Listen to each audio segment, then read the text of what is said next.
Part 2. The books they left out. Okay, so Part 1 gave us the map. Utah Lake lining up with Galilee, a Jordan River running between lakes, Moab, Jericho, Mount Nebo. Then the Mississippi system starts looking a whole lot more interesting once you zoom out.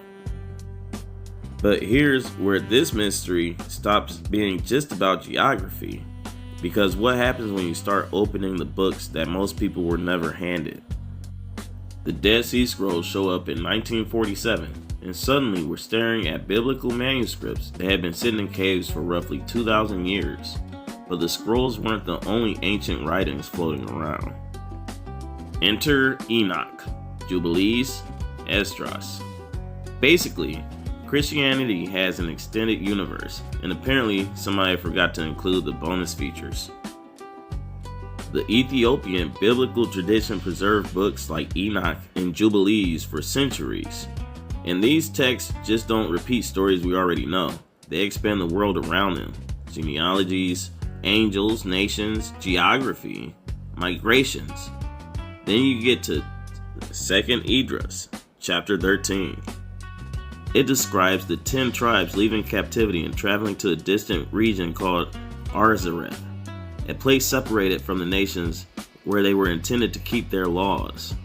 Now stop, because if you're investigating whether populations could have moved further than traditional maps assume, that's not a throwaway line, that's a breadcrumb.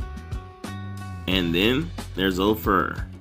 The Bible describes Solomon receiving enormous amounts of gold from Ophir. Only one little problem: nobody can definitively agree where Ophir was. Africa, Arabia, India? The ancient GPS apparently just said, proceed to the place with all the gold. But America, especially the West, is overflowing with old mining regions, massive river systems, deserts, mountains, and landscapes that keep making this geographic question harder to dismiss without actually examining it. And remember what we're doing here. We're not taking one town called Moab and yelling, "Case closed." That'd be like finding Rome, Georgia, and declaring Caesar was a Bulldog fan. We're looking at clusters: a lake, a river, a salt sea, mountains, cities, neighboring territories.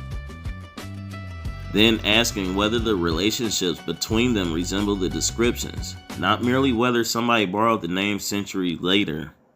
Because one matching name is trivia, two is interesting, but when the geography starts forming a pattern,